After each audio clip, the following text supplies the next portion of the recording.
Обиженный мальчик получил чит-навык в другом мире, а затем вернулся в реальный мир сильнейшим. Юя никогда не чувствовал, что может вполне вписаться в этот мир, но все равно хотел что-то изменить, даже если изменения будут несущественные. Несмотря на то, что он чувствовал себя изгоем, его сердце переполняла доброта. Однажды, бродя по узкому переулку, он услышал отчаянный крик девушки о помощи. Проявив любопытство, Юя подошел, чтобы узнать, может ли он помочь. Приблизившись, он увидел, что девушку загнали в угол трое грозных парней, которые не хотели ее отпускать. Собрав всю свою смелость, Юя шагнул вперед и столкнулся с троицей. Они насмехались над ним, высмеивая его вес, но он стоял на своем. Он осудил их за их поведение, объяснив, что девушка была явно расстроена, но они исказили его слова, насмехались над ним, а затем нанесли ему жестокий удар. Хулиганы продолжили свою безжалостную атаку, оставив Юя в синяках и побоях, в то время как девочка беспомощно наблюдала за происходящим. Как раз вовремя прибыла полиция и отпугнула нарушителей порядка, а Юя лежал на земле. Девушка бросилась на помощь, но Юя, потерявший всякое чувство гордости, просто встал и пошел прочь. По дороге домой Юя вспомнил мудрые уроки своего деда, который всегда призывал его быть добрым к тем, кто в этом нуждается. Дедушка был для него единственным лучиком солнца в мрачном мире. Он научил его, что в мире, который был к нему недобр, быть мужественным, чтобы помогать тем, кто в этом нуждается. Даже если это всего лишь был маленький акт доброты, он показал, что он способен изменить ситуацию. Он знал, что однажды, как учил его дедушка, он обретет настоящее счастье, будучи добрым к другим, и что мужество всегда будет освещать его путь. Кстати, посмотреть данное аниме вы можете на сайте Yami Anime, ссылка в описании.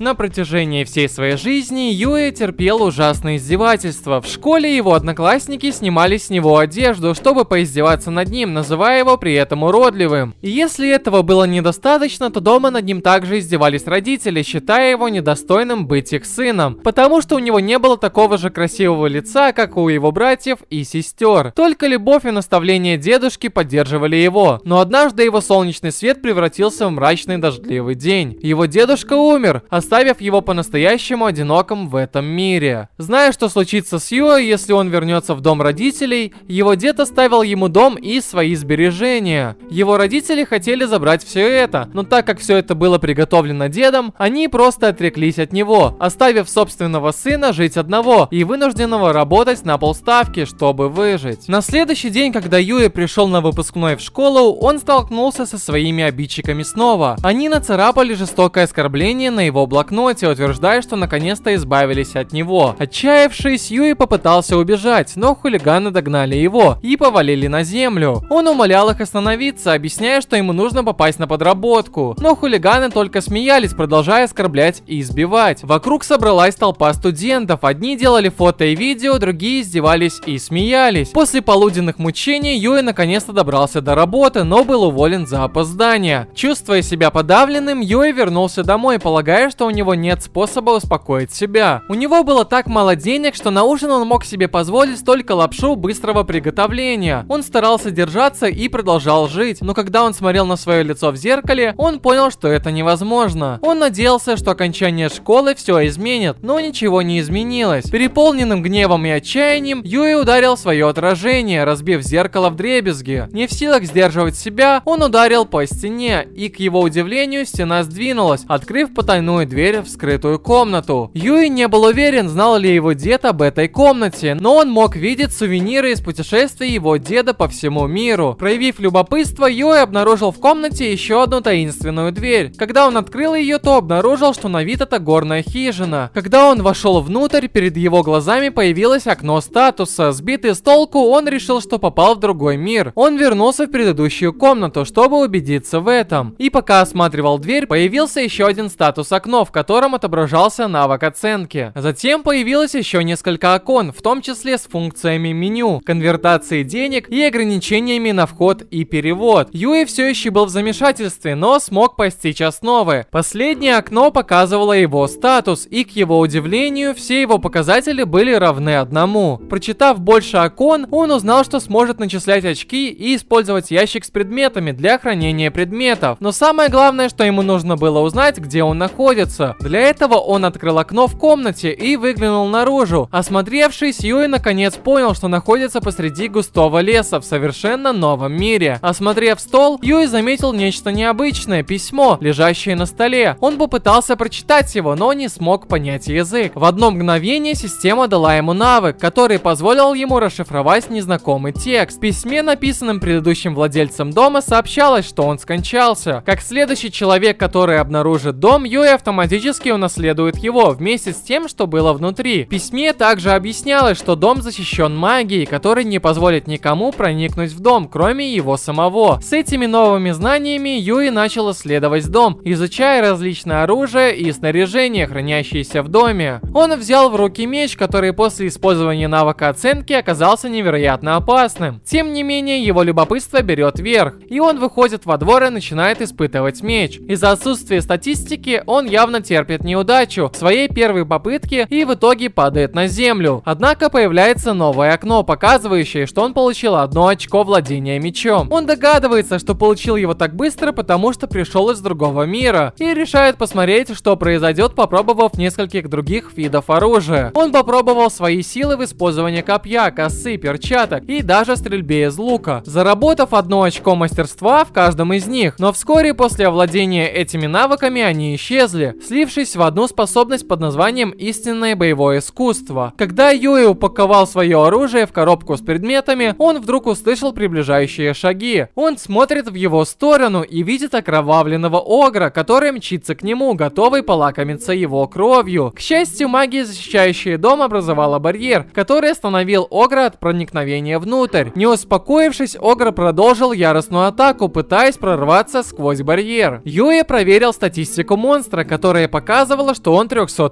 уровня. Не сумев пробить барьер, огр вырвал из земли дерево и бросил его в Юи. Юи раздумывал, стоит ли ему попытаться бросить копье в монстра, чтобы спастись. Он расположился как можно лучше, собрав все силы, чтобы бросить копье в монстра. Когда он поднял голову, чтобы посмотреть на результат, то был поражен открывшимся перед ним зрелищем. Во все стороны летит кровь, а в груди у чудовища огромная дыра. Юи опустился на колени, уставившись на свои руки в недоумении от того, чего он только что добился. Он снова смотрит вверх, и монстр исчезает. В этот момент появилось окно статуса, показывающее, что он поднялся до 100 уровня, и что все его показатели достигли 1000 очков. Он подходит к локации и обнаруживает, что на земле лежит некоторое снаряжение и предметы, выпавшие после убийства монстра. Он начинает распределять очки статов, и так как он слишком устал для первого удара, он решает вернуться и отдохнуть. Когда он подошел к двери, появилось окно обналичивания денег. Из ниоткуда появились деньги, которые упали на землю, и которые он мог бы использовать в реальном мире. Он поднял их и вернулся в постель, чтобы немного поспать. Эта ночь, однако, превратилась в самый страшный кошмар Юи. Его кости, мышцы и кожа начали смещаться и деформироваться одновременно, вызывая невыносимую боль, которая прекратилась только тогда, когда он потерял сознание. На следующий день он просыпается, но когда смотрит вниз, видит что-то странное, его живот исчез, а на его месте появилось 6 кубиков пресса. Когда он потрогал свое лицо и волосы, он понял, что его одежда слишком велика и что что-то в нем изменилось. Он пытается проверить себя в зеркале, но зеркала больше нет, и в итоге он не заботится об этом. Поскольку его одежда ему не подходит, вместо нее он надевает одежду и снаряжение из дома в другом мире. Позже он выходит наружу и обнаруживает, что предыдущий владелец выращивал овощи, поэтому он решил сохранить сад в его честь. Внезапно еще один монстр 200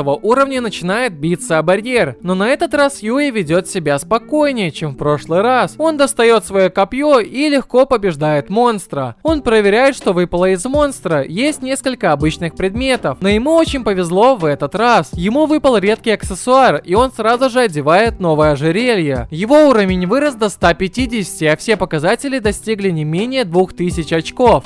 Он возвращается назад и решает использовать новые деньги, чтобы купить новую форму для предстоящего поступления в старшую школу. Но до этого дня Юи заботился о доме в новом мире, используя выращенные им овощи для приготовления блюд, которые в итоге улучшают его характеристики. Он начинает радостно наслаждаться своими новыми днями, думая о том, как он был подавлен тем, что пошел в старшую школу после того, как над ним издевались все эти годы. Но теперь он смог перешагнуть это и стал более любопытным любопытным к этому новому миру. Там он тренировался и совершенствовал свои навыки в боевых искусствах. Ел какие-то странные, но вкусные части плоти. По идее, это куски от монстров. Наконец-то он наслаждался счастливой жизнью, но, конечно, монстры не оставят его в покое, как и этот элитный гоблин. Гоблин хватает его копье и пытается напасть на него, но Юи прыгает, чтобы избежать удара, и тут же пронзает монстра копьем. Он складывает весь лут в свою коробку и готов к поступлению в новую школу. На следующий день Юи наконец-то идет в свою новую школу, не подозревая, что люди все смотрят на него, говоря о том, какой он красивый. В новом классе к нему подходят его бывшие обидчики. Он начинает дрожать от страха, и они спрашивают его, кто он такой. Он рассказывает, что он тот самый уродливый ребенок, над которым они раньше издевались. Но все реагируют шокированно, никто не может поверить в такое превращение. После уроков Юи спешит в ванную, чтобы наконец-то увидеть свое отражение. Когда он взглянул в зеркало, то вскрикнул от ужаса, увидев красивое лицо, которое смотрит на него. Но продолжение и бла-бла-бла.